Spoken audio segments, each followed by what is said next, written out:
Very welcome. Welcome to the MA in Sports Journalism, the MA in International Sports Journalism. We are spoilt this afternoon because thanks to the chairman of the Football Writers Association, Paddy Barclay, who met some of you at the BComs event earlier this term at BT Sport, he has arranged what could be described as the A-team for the Football Writers Association. We're absolutely delighted to have four of you.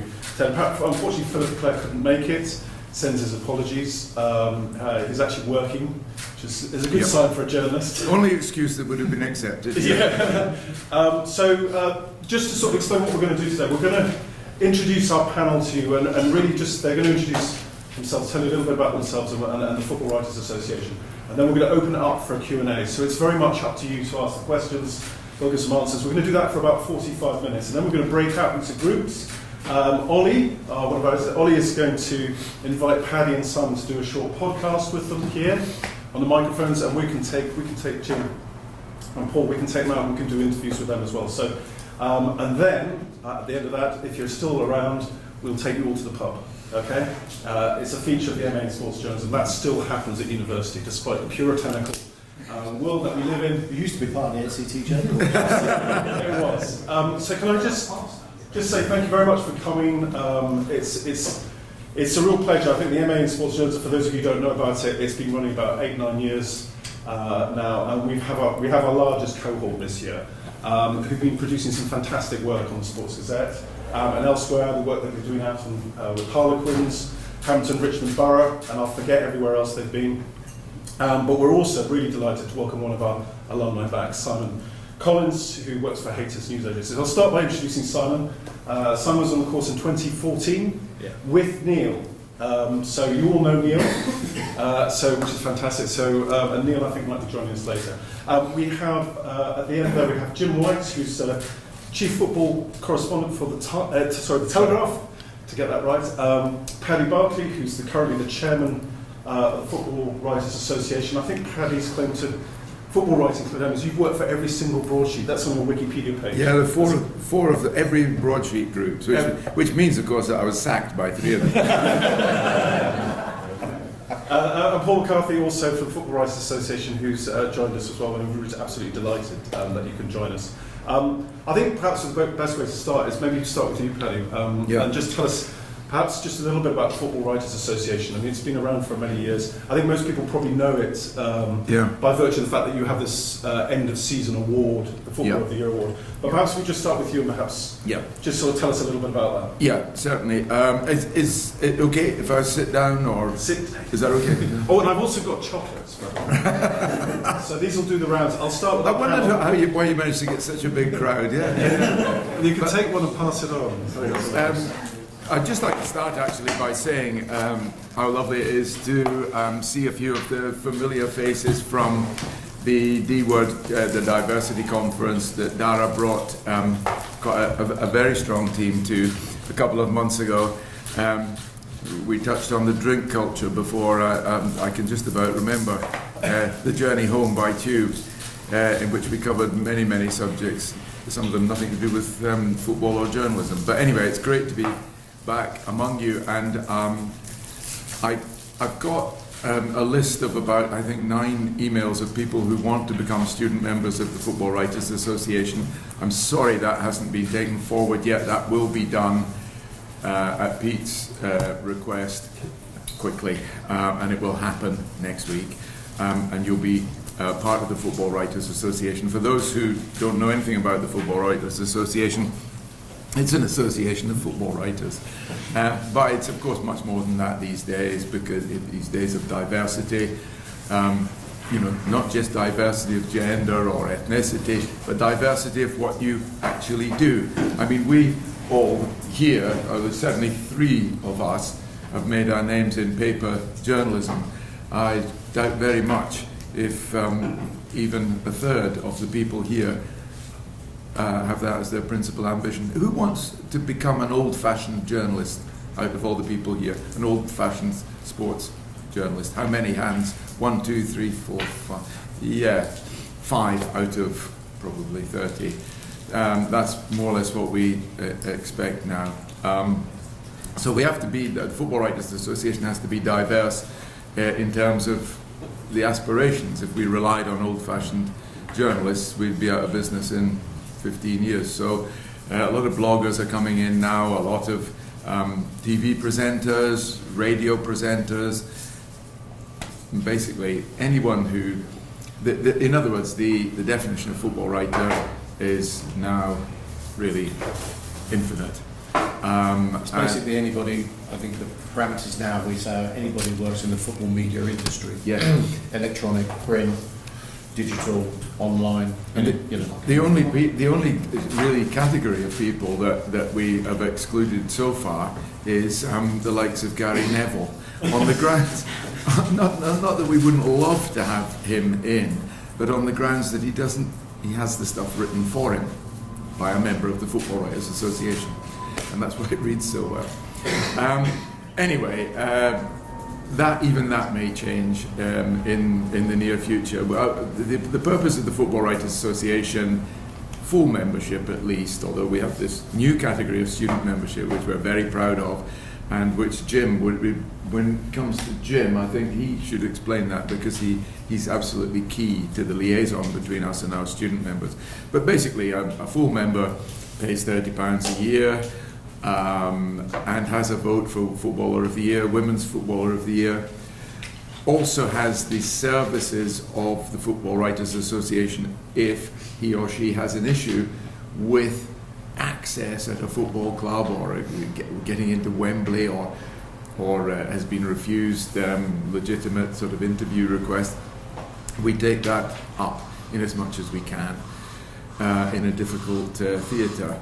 But we try to represent journalists that way. We also have a sort of an unwritten code of ethics, which you will all, if you haven't already been drummed into that by Dara and his team already, you will do. But we certainly, we would never defend a member who'd broken an ethical code by, for example, using an off-the-record interview in public.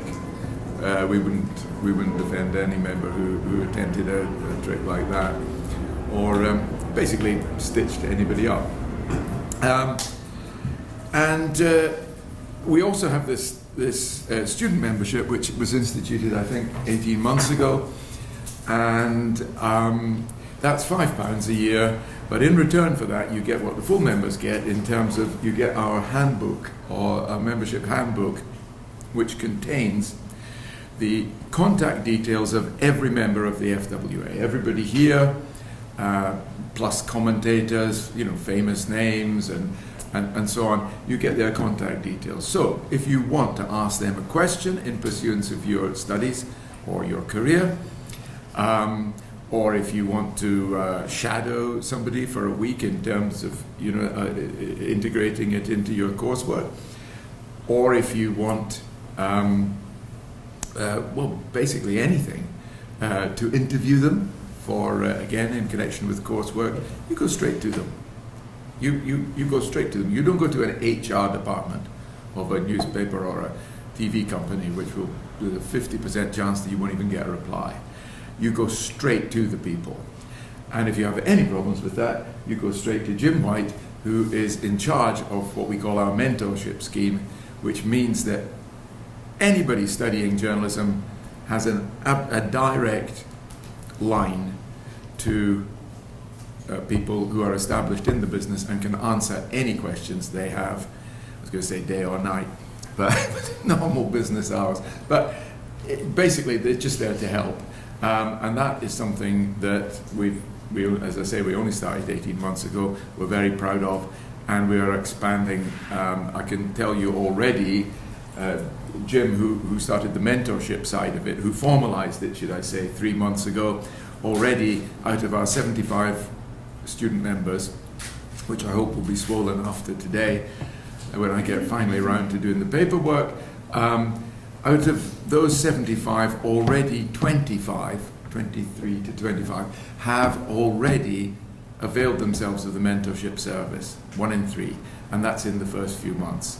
So we hope eventually it will become 100%, and that will provide a bridge between the established profession and those who are going to be the established profession in 2 or 3 years' time.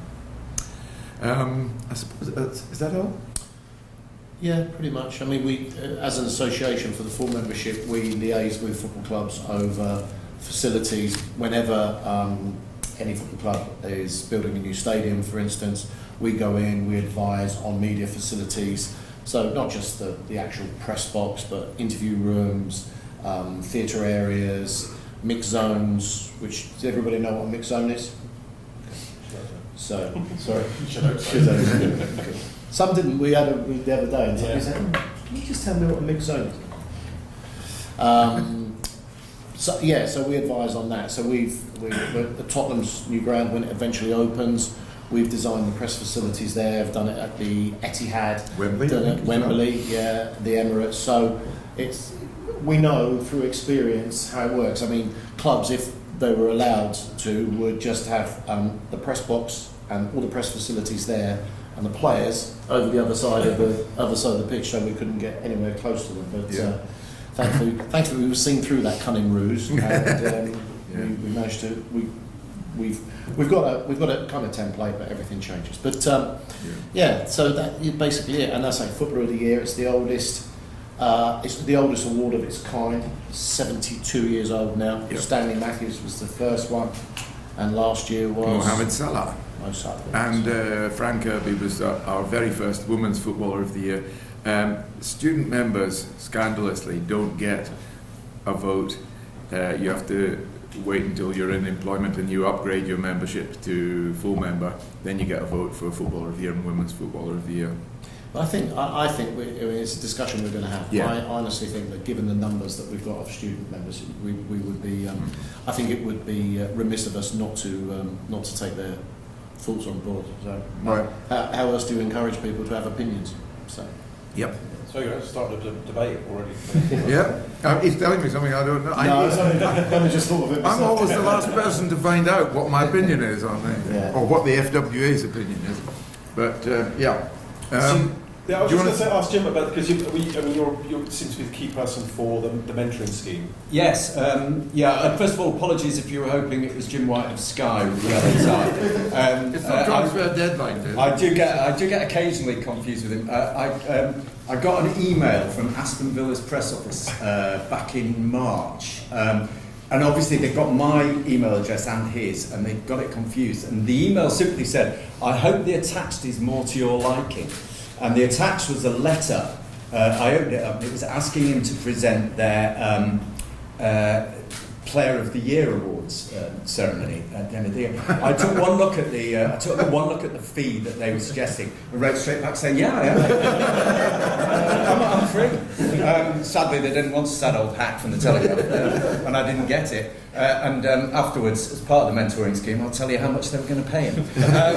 Basically, the mentoring scheme is putting you in touch individually with somebody within the business, somebody who's in the part of the business that you want to go into or have ambitions to go into. And we're talking about the very top people. So currently mentoring are people like Jonathan Pierce, Jackie Oakley, Michael Calvin, Nizar Kinsella, Joel Bayer. These are people from all walks of the profession who will be there to help you. It's a very simple process. You basically, once you become a member, drop me an email, tell me what you're doing, who you'd like to be put in contact with, ideally, because not everybody is always available.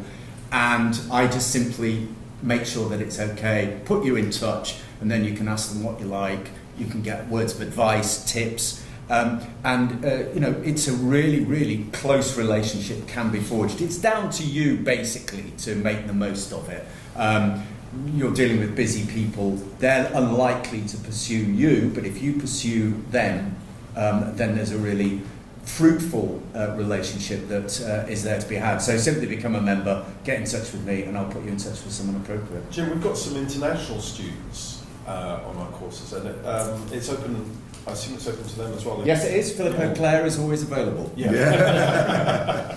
So he's your foreign ambassador. He's my foreign ambassador. Okay, right, good. That's really good to know. But we have a few of the guys like Guillaume Balaguer, who you've seen from Sky and for his work, and Rafa Honigstein. Yeah. And also James Montague, who's actually the reason that Philippe can't be here today, because James Montague is the author of The Billionaires Club. I don't know if anybody here has read that fantastic book, which won football book of the year, about the new breed of super rich owner, he actually lives in Croatia, so, and he's a member. So, you know, there's no sort of borders really, apart from we don't take Scots. And Simon, I mean, when you go to like the Football Writers Awards in the year, are you seeing more young faces? Like, be honest. Yeah, well, definitely. I think from when, so I started in 2014 at Hayters after I finished here, and in the 4 years from when I started to now, as we were saying, the diversity of the people in it in terms of age, gender, ethnicity is different, but also the people you speak to it's a great thing to go to as a networking thing anyway, just because of the people you meet, and when you've had a few drinks, you network there anyway. Yeah. But the diversity of the jobs of what people are doing who are in the Football Writers Association, and when I started this course, you know, I wanted to be a print journalist for a newspaper and didn't understand the diversity of jobs you can do within the media. So, you know, the people on my course, some people work as TV producers, you know, some guy does social media for David Hay, someone else works as a press officer for Sport England. And in the same when you go to the Football Writers Association evenings and the people you meet, you understand how, in the modern age, in my opinion, it's a good thing. You don't just have to be a newspaper writer to make it in the football industry. You can work in all manners of media. I think that is something that has changed completely in the time since Paddy, Paul and I were first involved in the media. In those days you got a job. That's, you know, you got a job and that's what you did. I think you guys, when you go out there, are going to find you've got to be prepared to have a kind of portfolio of jobs, of little things that you do for a number of people.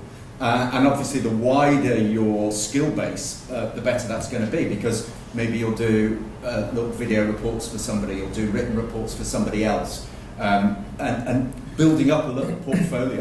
And there are so many examples of people coming into the business now who have really developed maybe an area. Maybe you were saying that, you know, the guy who kind of does reports on Ipswich and Norwich, or maybe down at Cardiff City. You know, there are people in Cardiff who have made that their area. Suddenly Cardiff get promoted to the Premier League, and you know they've got a sudden new expand. So I think the idea of a job, although you've got one, the idea of a job is becoming more and more old-fashioned.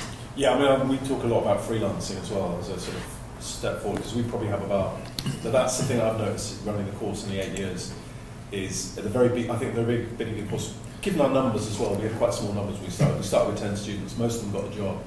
Now I'd say 50% get freelance work, so it's a real change, but that freelance can lead to the job at the end. It might just start off freelance.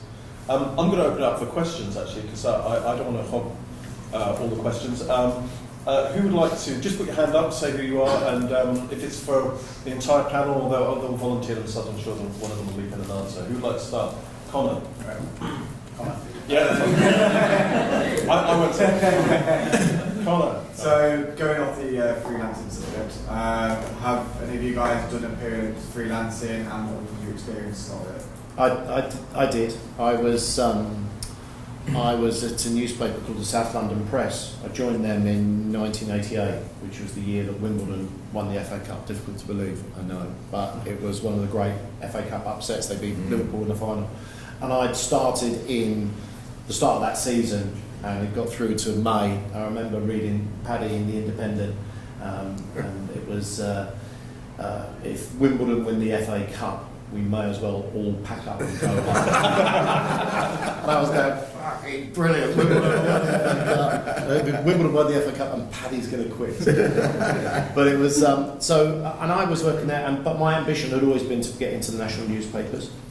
So I was working 5 days a week. I didn't work I had Friday and Sunday off.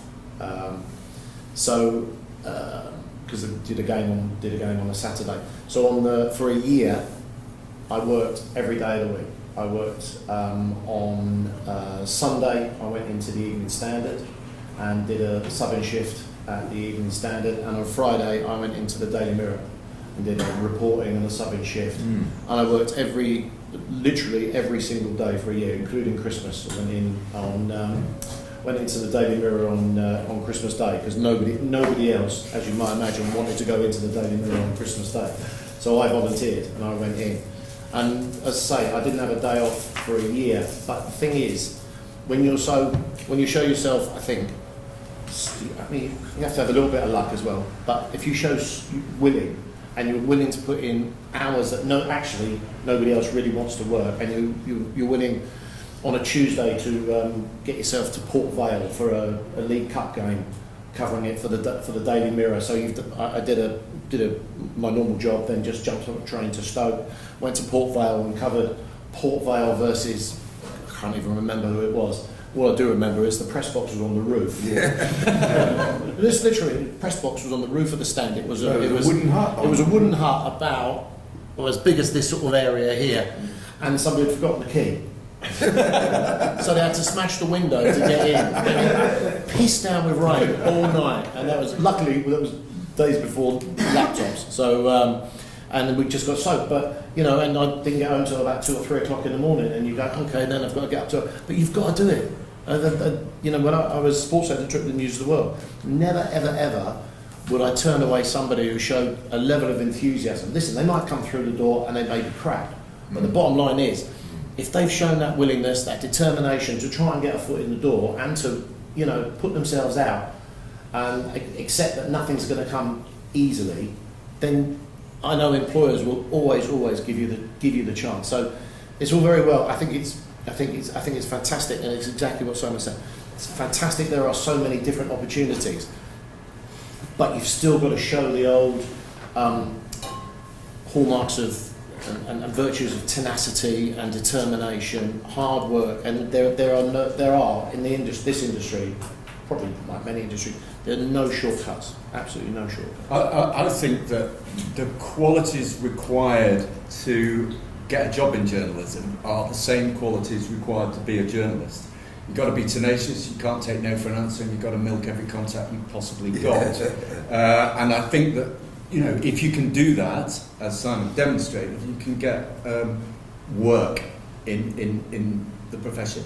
The other thing to think of is this. Paul was once a national newspaper editor. So when he arrived on a Saturday morning to do it, he would have had 30 empty pages. And what he needs is people who will help him fill those pages appropriately and properly. And always remember that when you're on the outside, that they need me if I can deliver. Yeah. Well, Dara, would you be able to find a way of getting a sort of profile of where everybody in this room wants to go? Because we've already established that only 6.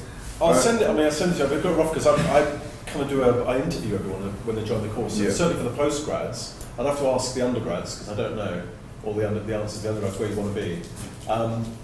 Some of the ones that I do personal tutoring with, they've told me. I think it's a real mixture. And for the sports journalists, I think there's, I'd say probably 40% sort of, probably 50% want to get into broadcasting or around that online. My son's currently studying journalism at Goldsmiths. He's in his 3rd year, and he wants to stay away from sport completely because he wants to make his name without people thinking that he's just got a leg up from his old man. Yeah. But that's so many people on that course now want to get into production, TV production. I think that the thing for us as well, we just opened our eyes out just to all the third-party content providers, OTT broadcasting. There were a lot of new jobs. So we've got graduates who are working at DAZN, Perform, Whisper Films, Sunset and Vine. The range is huge, and so and I think that's it. But we also got got students who do want to write as well, and we try and encourage people to just be as as versatile as possible. and have a wide range of. If you're making films, presumably for Sunset and Vine, an ability to write is absolutely is key to that. I think one of your next assignments is writing. Have you got? So one of their assignments is they're given. One of you guys, just correct me if I'm getting this wrong because it's not my module. But they're given a piece of film. It'll be a football thing, a couple of minutes, and they have to write the script for it. So they all have to write the script. I think we've done it. Yeah. Have you done it? Yeah. You've done it already. Have you been graded? No, it's not. It was, Oh yeah. It's not assessed. Oh, it's just formative. it was formative. Oh right. Did you enjoy doing that? Not particularly because it was a Tottenham Watford game. Yeah, it was a right joy. Because Simon chose it, didn't he? He's a Yeah, Watford absolutely, fan. yeah. So the guy who runs the course is a Watford fan. Of course he chose it. Yeah, exactly. Just to quickly add to what Jim was saying and Paul about the qualities, I think the other major thing is, it sounds simple, but just getting on with people, be it editors, other journalists you're out there with. Just no one likes anyone who's going to be, rubbing people up the wrong way or causing an issue. And you'll find very quickly, if you're a freelancer and you are, annoying to the editor or you're annoying to other journalists on the beat, then you won't last very long. And talk to people. I mean, we are, and you want to get into the communications industry. I could not believe that we would take on graduates. Didn't have at the News of the World didn't have a strict graduate training. Well, we did have a graduate training scheme, but it didn't really encompass sport ever so much. But we used to take on people out of university who'd just come out of been a year out of university, and we're in the communications industry, and they would sit at a desk and not ask any questions, and they would come in and they would pick their coat up at the end of the day and clear off. And you go, what are they getting out of this? I'm not getting anything out of it. I'm giving them room to come and work on the sports desk of what at the time was the biggest selling English language newspaper in the world. And I'm thinking, what are they getting out of it? And it's like you say, you don't talk, go up. Nobody in our industry will ever blank you if you ask them a question about journalism. I mean, we've all got egos. That's why we're in, quite frankly. But the bottom line is, we like to talk. We like to impart wisdom, knowledge, whatever it is, or just experiences. It's like Jim says, you get if you become a student member and you get the handbook and there's something that you want to do for your course, go through the handbook. Just drop somebody an email, tweet them, contact them through Facebook, whatever. They're always, I guarantee it would be a very, very, very rare occasion when you won't get a reply. Can I just add something to that? I always think it's a little bit. The personal skills was something that I was useless at when I was a newspaper writer. I was scared to interview footballers because I was in awe of them. 21-year-old boys. I was in awe of them because they were footballers, and I constantly had to battle against that throughout my career. And looking back on it, I think it's a bit like an actor. A lot of actors are very shy people. And yet they can go on stage and they can project themselves, they can, admittedly in that case by hiding behind the character, but in a sense when you're interviewing someone you're hiding behind their character as well if you're doing it properly. It's just something you have to do, even if it's not natural to you. You have to have that chutzpah, that assertiveness if you like. And if I'd had more of it, I'd have been much more successful. But we've all got sort of good things that we're not good at and things that we are good at. And if there is anybody in this room who doesn't find it easy to just walk up, I mean, lots of journalists just have it comes naturally to them. I mean, I can't believe Macca ever worried about knocking on anybody's door or being a nuisance, because he still is. But I mean, just you always have to remember, this is if you do struggle with that, this is the price I have to pay. But it's also the beauty now of social media, where you can get in touch with anybody in the world. Thank you. You never have to stop asking questions. No. I've done 4 Olympic Games, and you often get sent to stuff you haven't got the first clue about, right? So you go along and watch Tom Daley diving. Frankly, unless he did a belly flop, you wouldn't know whether he'd done a good, bad, or a different dive if you haven't got a clue. So what you do, you made sure you're sitting next to the bloke from Dive Weekly. You ask him, what was that like? What was that good? So what did he do wrong there? Why didn't he get 10 points for that? What's he done? What's it? And you then crib everything he's telling you, put it into your own words, and that's how you communicate your article. And so the process, as I said, the process of becoming a journalist is the same as being a journalist. You don't have to carry on asking questions. And don't also, I mean, I'm not saying throughout your whole career, but don't be afraid to blag things either, because it's sometimes you've got to show a little bit of confidence. Martin Samuel works for the Daily Mail, probably the top 3 sports writers around at the moment, and has been for a long time. Known him when he was at the Sun coming up. Writes like an angel. Really strong opinions. You think, and he will debate you on anything. I went to him I think we went to Twickenham, and it was one of the first. I was a chief sports writer at the People. He was a chief sports writer at the News of the World at the time, and we didn't really know rugby union. Martin always, when he went to rugby, always wore a hat, always wore a bobble hat. And why? Because he had a radio which had a bit of film, and he used to put it in. And because he didn't, he wasn't completely au fait with rugby, he used to listen to the radio so that when he was writing, he was informed, and everything he was writing was informed. But he wouldn't let anybody know that he didn't know anything about rugby, so he hid it under his bobble hat. But it's whatever gets you through. You've got to be. Nobody expects you to be an instant expert on everything, but as long as you're willing to learn, and as I say, Jim ask questions and do your research. That's part and parcel of the job. Those 2 stories remind me of when I was early in my career.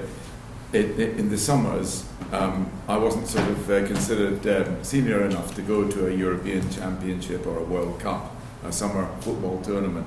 So they would send me instead to cover the worst of the county cricket matches that was on that particular day, Gloucestershire against Warwickshire or something like that. And of course, I liked cricket, but I didn't know anything about it.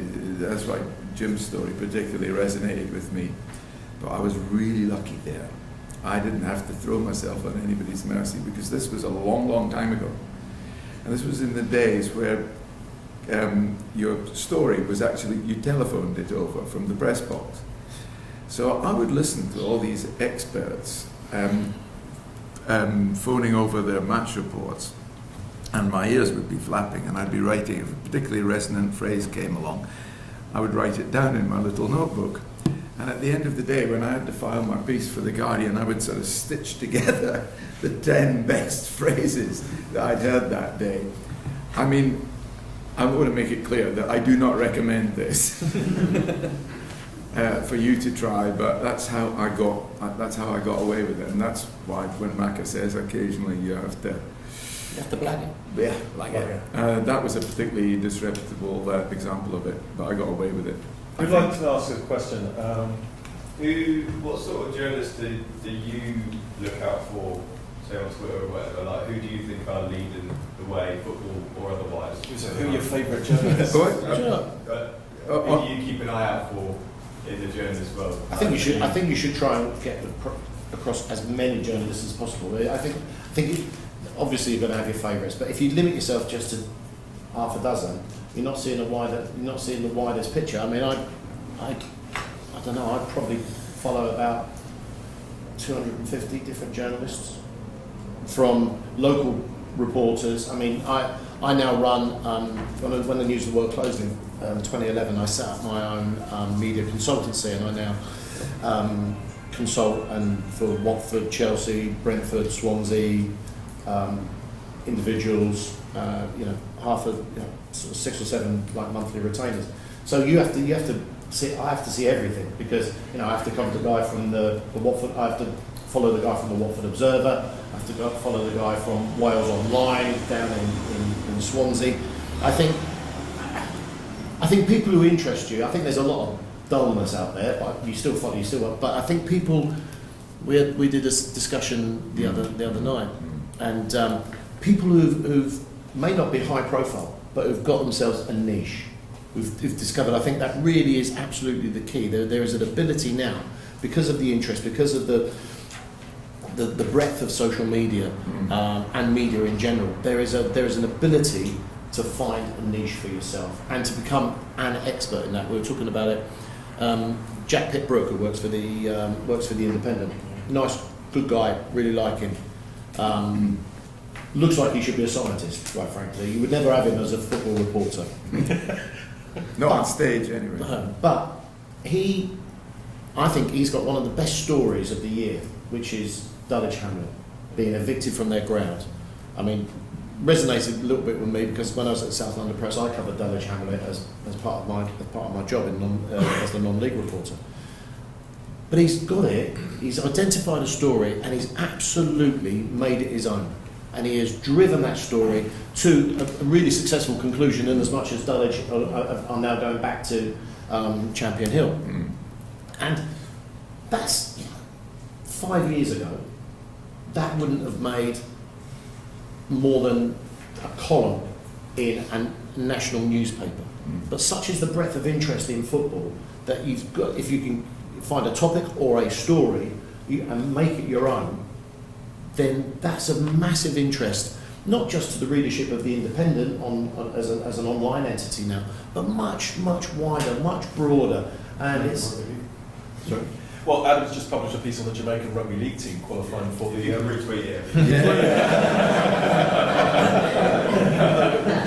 I think that's an absolute. I mean, I had no idea that Jamaica even had a rugby league team. But what I'm saying is, you can make that. You've made that your own story, and you can own it on social media. You know, you have that ability, and I'm sure we'll all look out for it and retweet it. But steal it. And steal it. Yeah. Don't tell Jack Pitt-Brooke at being independent. We've just seen a brilliant piece of technique, by the way, from Adam. Soften them up with the first question. Who's your favourite sports writer? And then get in. That's a good trick. Never ever lead an interview with your hardest question. Yeah. Make it about your fourth or fifth, if you've got time. Yeah. Make it, sometimes, if it's a flash interview, you have to hit them with the hardest question. Soften them up. Be nice to them. And then, when everybody's all nice and relaxed, drop the bomb on their toes. And they won't see it coming. And they will answer it 100%. I mean, we've all done it, haven't we? But to answer the question directly, Adam, I don't read as many right football writers. A lot of good ones around. A particular favourite of mine, and it's mainly football, although I hugely respect. I don't know if there are any rugby fans here. I think for the last 30 years, one of the best single sports writers around is a guy called Stephen Jones, who's the rugby correspondent of the... Still rings in his copy, yeah. Does he really? Does he? Still rings in his copy. Sit next to him at Twickenham, and he has a phone in the press box. They have copy takers. Yeah. For him anyway, I don't know if it's for everyone else. just for him. I think he's great. I think, football's my main subject, and I really like a Times writer called Oliver Kay. I think he is an old-fashioned, almost essayistic football writer that's got everything, sensitivity, judgment, very good writing ability, very good basic technique. I like story getters. I mean, I appreciate great writers. I like story getters. I mean, I'm a red top. There's different appreciations for. I really like someone like Matt Lawton. I think some of the stories he breaks, you appreciate that as reading that, and more reading it when you read it. Some of the detailing, like how has he got it's almost like he was in the room with some of this stuff. It's incredible detail. Someone like Jonathan Liu, I think, is a brilliant. Right, I mean, so wacky. Sometimes you can think, how has he written this piece? Or how have these read his on the whistle match reports. Do that next time it's like a Monday night game. Go and read his on the whistle report, and it's like, how have you written that and you read it and you're like, it's unique. Yeah, you're like, how has he filed that on the full-time whistle? Yeah, there's a. I tell you what though, I think he's good. Don't get me wrong, but he never has to rewrite.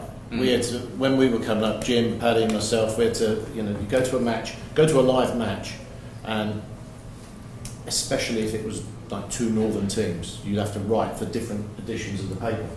So you'd have to.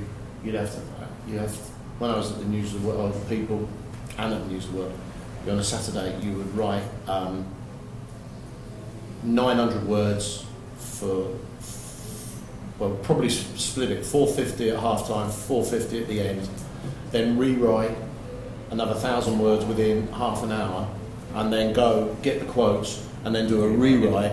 So you'd be probably writing almost three. If it was a big game, almost 3,000 words on a match. I think that was the format of the exam that you did, but they've changed it. So they don't do. So they've changed the format of the NCTJ Sports Journalism exam. Now they don't have the rewrites element to it. Yeah. Which is what you should, because I went 2 years. They do it with quotes. I think they do the manager's quotes. And then you do that. You do a set of quotes. Yeah. When I first started, I went to the Euros 2 years after I'd started, and I was there working paid as a freelancer. And I'd done night games in the UK. I was doing a night game, France versus Albania. Daily Star, Daily Express, and the Sun. Sun wanted 700 words on 80 minutes. Star wanted 18 pars on 75 minutes. Express wanted 300 words at half time, and then another 200 to make it 575. So you're filing all these different things, and obviously it was 0-0 on 75 minutes.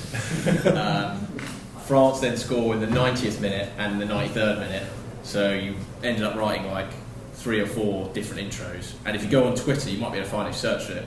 Sid Lowe, he was doing match report for The Guardian when it was the Barcelona game, the PSG one. Yeah. And he's got on there, he saved the match report he'd written when Barcelona, obviously they came and won it, but the report that never was basically, and you see how much he's deleted to like rewrite is. But it's one of the fun things as well doing that, as much as it is painful, like the adrenaline when you do it. The adrenaline rush is enormous. Funnily, next week it's Champions League. I'm doing Spurs against Inter. And the funny thing, if you're in a press box when everybody's got a deadline, is during the second half, no one's watching the game because everyone's going like this because you've got 900 words to file on 90 minutes. First edition, everyone's doing that. Something happens, everyone goes, what? It's actually one of those peculiarities. That's when Twitter is brilliant. Yeah, because somebody is watching it at home and going, oh, right, yeah. And you actually, the people at home watching it on the television know almost more than you've done when you've got your head down, crashing out. The only word I don't agree with them that is almost. They do. I used to really be jealous of people watching back at home because they knew more about the nitty-gritty of the game. The bit that I particularly found hard to deal with, a lot of, maybe some of you are touch typers, so you can watch and write at the same time, which is, I just envy the people, usually younger people who did that. Because it is a massive advantage, but I couldn't do it. And so I was in this position of writing authoritatively on something that I hadn't seen. And I don't know what we did. Did we smell the match or something? I don't know. But I really don't know how we got away with it. But the bit I always found hardest was after giving the basic story of the match, and you then come to why, who, what, where, when, why, and all that. And you came to the why, and you thought, yes, Real Madrid have beaten Spurs 5-0, but who's played well? You can't really judge 22 players on a football field. And sometimes it'd be 5 minutes to go in the game, and you'd look up, and the Real Madrid number 6 would do a pirouette and a nutmeg and go away, and you'd look at his name, Renato Sanchez or something. Renato Sanchez's elegance was key to this performance. It just happened to be the first thing you saw. So I don't know why we're confessing to all this. Have we got any more questions? Ollie. Do you all have any key do's and don'ts in terms of pitching from your collective experience? What editors want to see in a pitch? Because it can be quite minefield most of the time. Mag, are you? Yeah, just don't be dull.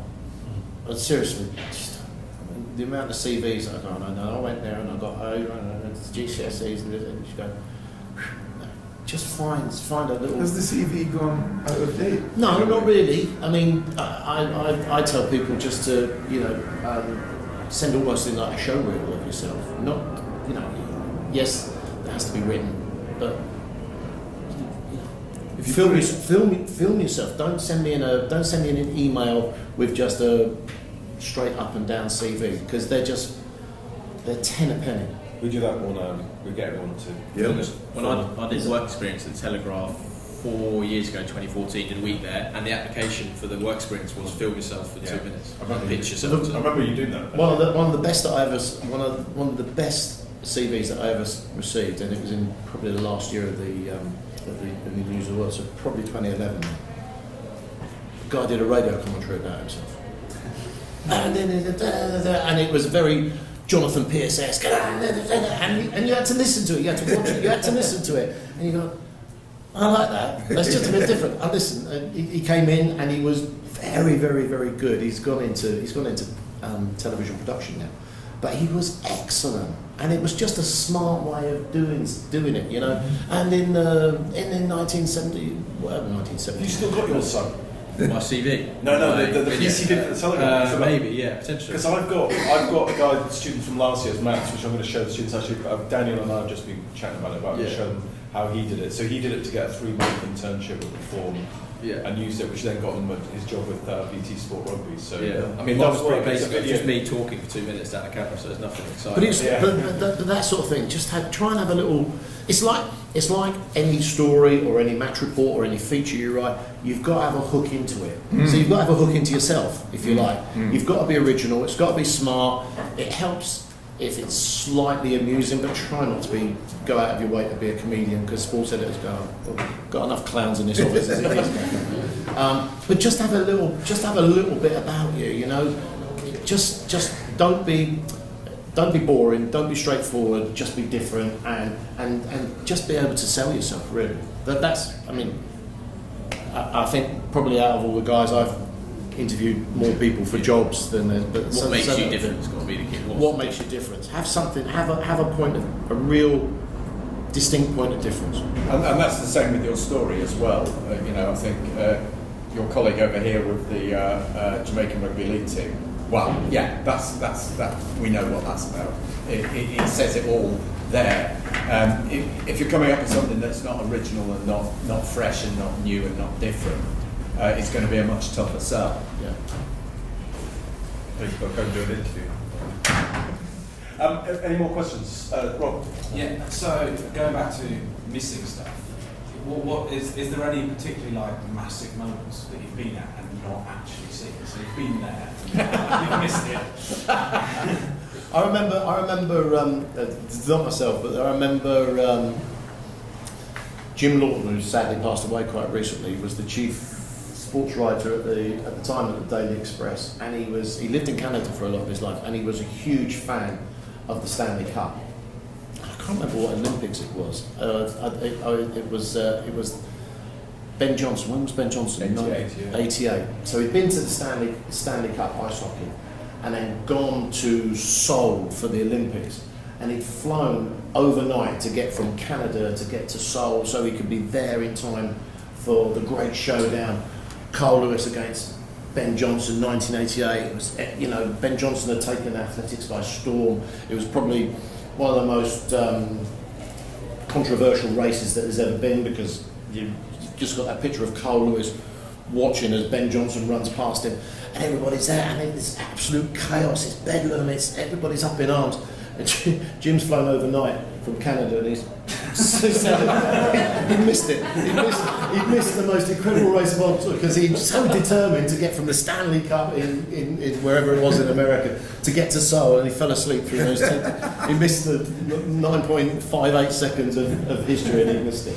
I was at the Champions League in 1999, which, as you can imagine, when you're on deadline, was a controversial and confusing Everybody moment. remember that. And I was right at the edge of the press box in the Nou Camp, and just to the left of the press box was corporate hospitality. But a bunch of United fans who obviously bought tickets on the black market, completely pissed, completely distraught. They were like this. Then the last 2 goals, they go bananas. And I'd written a piece about, the treble was not going to happen, Ferguson had, blown it by his selection, etc., etc.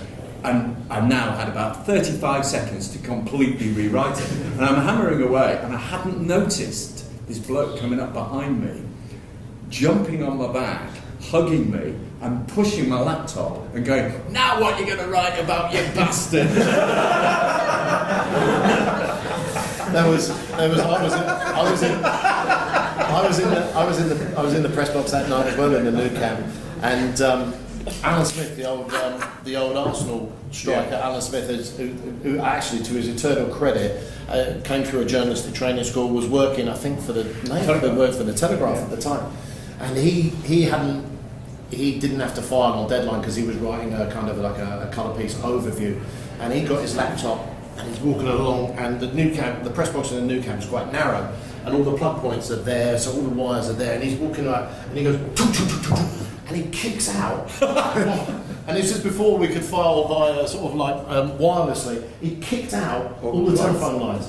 Four people on deadline in '99. 2 goals in the last 2 minutes, last minute, and Alan Smith kicked out all the telephone lines. Oh right, you know. It was that was a chaotic fashion. Yeah, I mean, I could keep you here all night telling you about the things that I missed and the things that I coughed up, and some of them were too embarrassing. So embarrassing you wouldn't even believe them. But there was one. It was I can't remember the year, 1993, something like that. And Newcastle were in the Champions League, had qualified for the Champions League, and they were drawn against Barcelona. How to get into this? Somebody said, well, Bobby Robson, obviously, because Bobby Robson had been the manager of Barcelona that got them qualified for the Champions League, and of course he was a Newcastle fan and so on, and I thought, great, this is perfect for me, because I knew him slightly because he'd been England manager, and I didn't have his, I don't know if there were mobiles in those days, but I didn't have his home number, but I had his direct office number in Barcelona. I thought, absolutely great, for once I've actually got a story. So I rang this number in, 034, blah, blah, blah, this number in Barcelona. And the phone was picked up by someone who said hello in a sort of English, might have been Geordie. So I thought, I said, oh, hi Bobby, it's Patrick Barclay. And he said, it's not Bobby.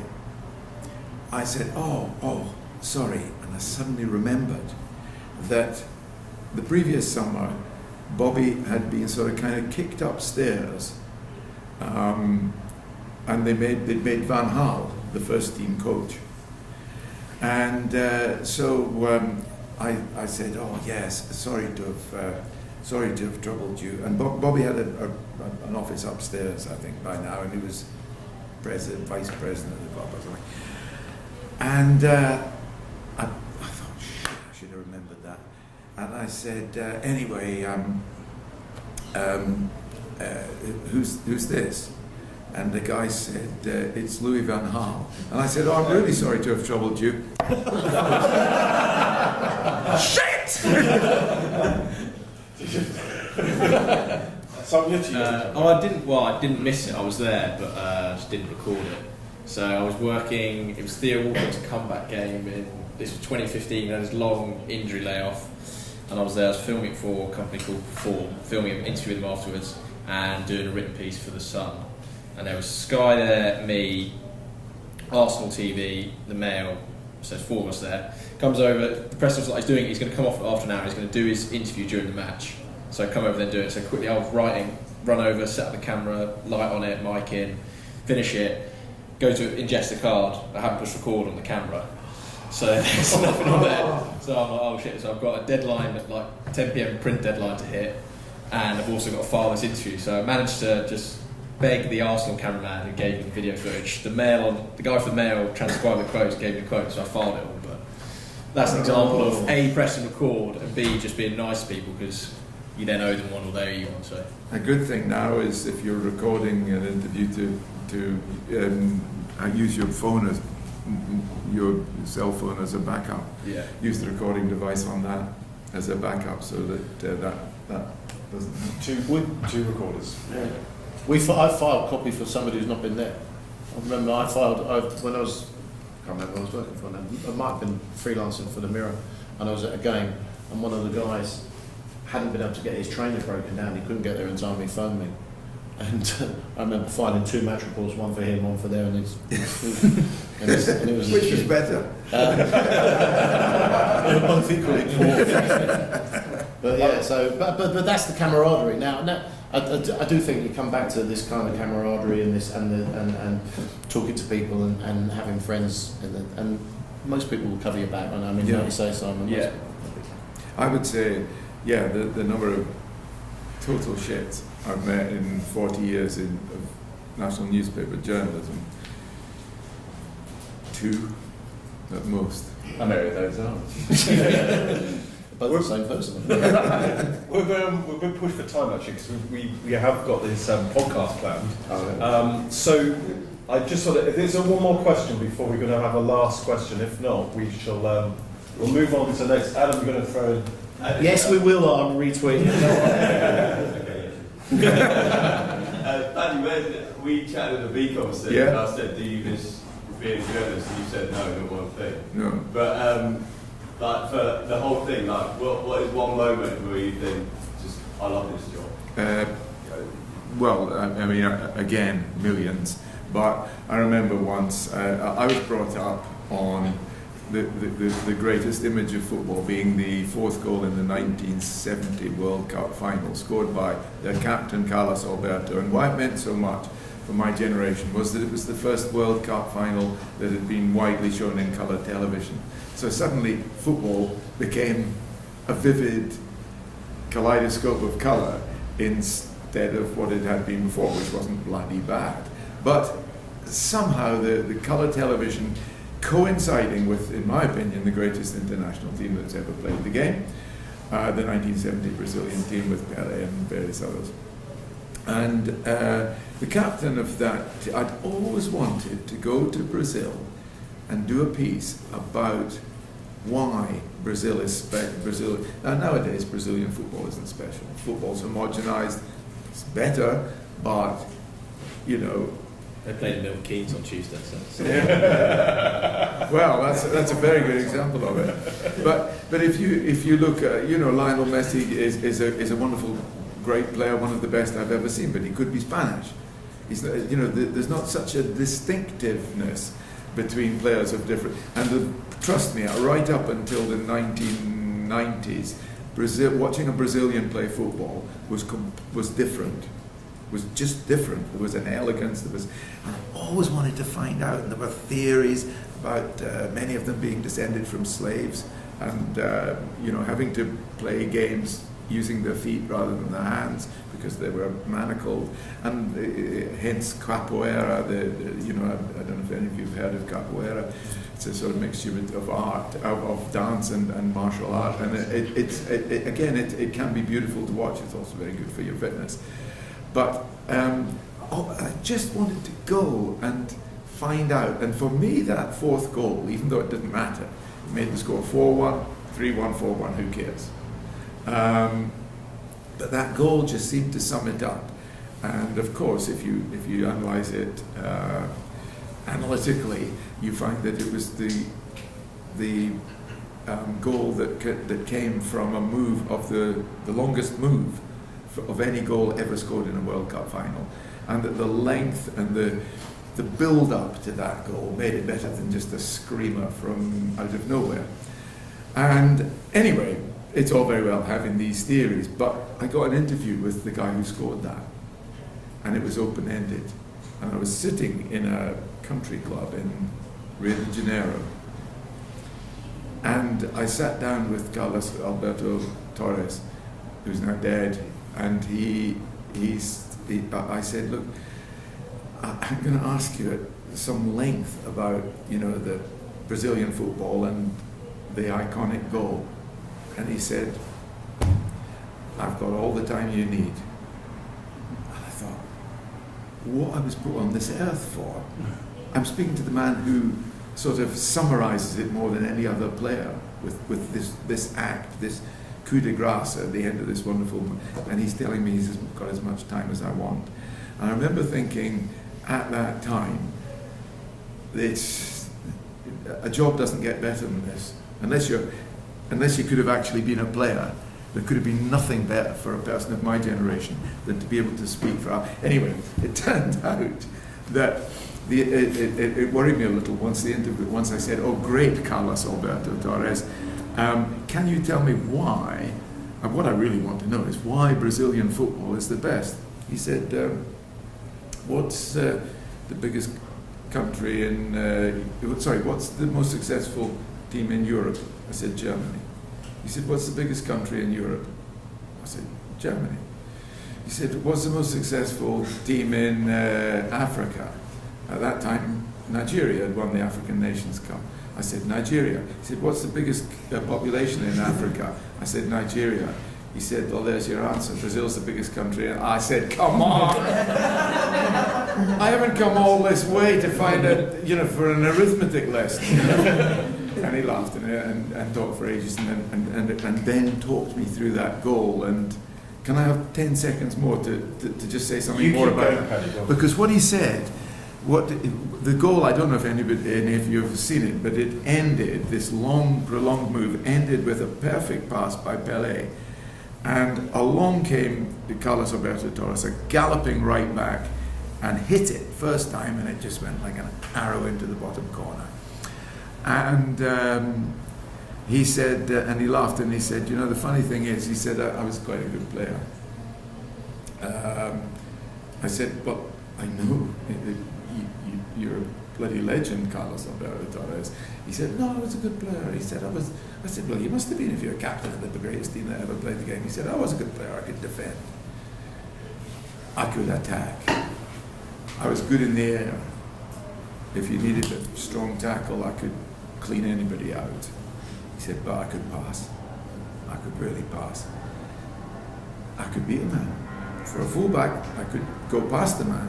There's only one thing that I couldn't do. I couldn't bloody shoot to save my life." And everyone in the world remembers me as the man with the fulminating shot. He said, "That was probably the only goal I ever scored." He said, "But you," and he pointed to me, he said, "You could have scored that goal because of the weight on Pelé's pass. I didn't have to break stride." So anyway, just to be able to talk about that goal with the man who scored it, that's my career highlight. Thank you. Very good. I think what makes that goal beautiful is that when Pelé passes it, you don't actually, if you watch it on TV, you don't know who he's passing to. No. Because he comes from off screen. Yeah. So it's almost like a cinematic goal. Yes. If you were going to design a goal that looks great on cinema, he comes off screen. Absolutely. There's that great film of that. It's called Goal, which is the story of they do it.